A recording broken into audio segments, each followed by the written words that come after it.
Big TV భక్తి సమాచారం WhatsApp ఛానల్లో జాయిన్ అవ్వండి. అన్ని విశేషాలు ఎప్పటికప్పుడు తెలుసుకోండి. ప్రస్తుతం ఒక గ్రహస్థితి అనేది ప్రతి ఒక్కరిని కూడా భయానికి గురి చేసే ఈ నేపథ్యంలో ప్రతి ఒక్కరూ ధైర్యంగా స్థిరంగా ఆనందంగా ఉండాలి అంటే ఎటువంటి పరిహారాలు పాటించాలంటారు? ఎవరమైనా మొట్టమొదలు సూర్య భగవానుని ప్రార్థించవలసిందే. సూర్యుని తర్వాత ఇప్పుడు ఎవరెవరి రాశి బట్టి వాళ్ళకు ఉన్నటువంటి గ్రహస్థితులలో ఏది కొంత బలహీనం ఉన్నా బలంగా ఉన్నా సూర్యుని తర్వాత గురువును ప్రార్థించవలసిందే.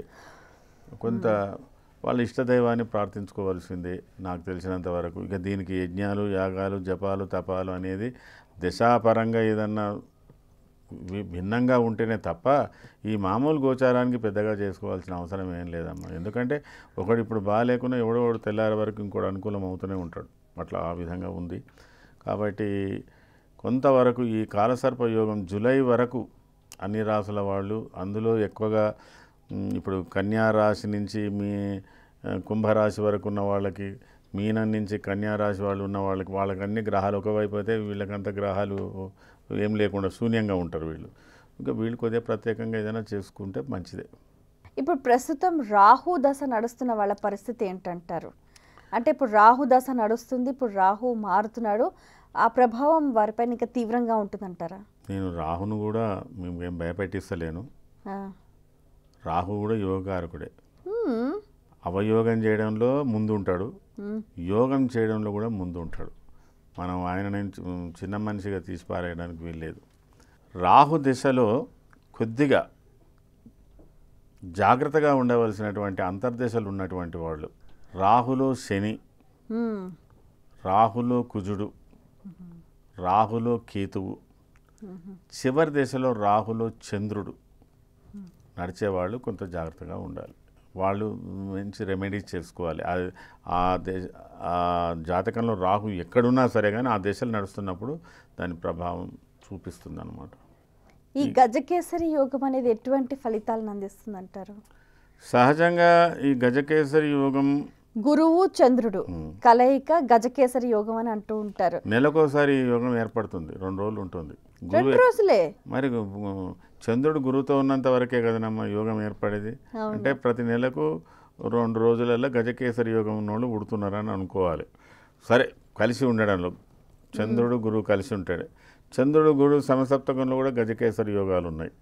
అయితే సామాన్యంగా సమసప్తకంలో చంద్ర గురువులు ఉన్నదానికన్నా చంద్ర గురువులు కలిసి ఉన్నటువంటి యోగము చాలా విశేషం. అయితే ఈ గజకేసరి యోగము అంటే ఇక్కడ ఏంటంటే సాధ్యం కానిది అలవి కాని చోట అన్నది, సాధ్యం కాని సుసాధ్యం చేయడం అనేది. గజము అంటే ఏనుగు, ఇద్దరికి పడదు, శత్రువుకు పడదు కదా. వీళ్ళిద్దరు ఒక దగ్గర ఉంటే ఏదో ఒక ప్రత్యేకత ఉన్నదిరా నాయన అని చెప్పడం ఆ గజకేసరి యోగ లక్షణం. అయితే ఈ గజకేసరి యోగాలు మీనరాశిలో, కర్కాటక రాశిలో ఒక రకమైన ఫలితాలు, వృశ్చిక రాశిలో ఒక రకమైన ఫలితాలు, ధనుర్రాశిలో ఒక రకమైన ఫలితాలు, తులారాశిలో ఒక రకం, ఇట్లా కొన్ని ఉంటాయి. ఎక్కడున్నా కానీ ఈ గజకేసరి యోగ లక్షణం ఏంటంటే ఇది చాలా మనం ఎంతో పెద్దవాళ్ళను రాజకీయ నాయకులు చూడవలసిన అవసరం లేదు. ఎవరి పిల్లల జాతకంలోనైనా చంద్రుడు గురువు కలిసి ఉంటే మాత్రం ఆ పిల్లలు ఎట్లుంటారంటే ఇంటికి పెద్ద మనిషిలాగా కనబడతాడు. తండ్రికే గురువాడు అంటే ఒక హుందాతనము, ఒక గొప్పతనము, గొప్ప నడవడిక. మనం అంటుంటాం కొంతమంది పిల్లలను చూసి, అచ్చం వీడికి మా తాత పోలికలు వచ్చాయి. ఆ పోలికలు అంటే ఏంటి, వాడు ఆ పెద్దరికాన్ని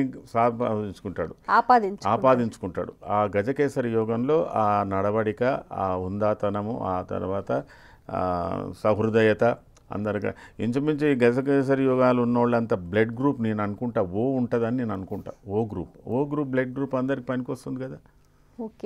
యూనివర్సల్గా ఇది కూడా గజకేసరి యోగం కూడా వాడు ఎక్కడ ఉన్నా కూడా సమస్యను పరిష్కారం చేసేది కొంత పెద్దరికం. మరి వాడి జీవితకాలంలో ఒక గ్రామానికో పురానికో నగరానికో ఒక మేయర్ అయ్యే స్థితిలో కూడా ఉంటాడు. లేదా ఒక జడ్జి అయ్యే, సుప్రీంకోర్టు వరకు వాడు మామూలు కోర్టు నుంచి సుప్రీంకోర్టు వరకు జడ్జి అయ్యే యోగాలు కూడా ఉంటాయి.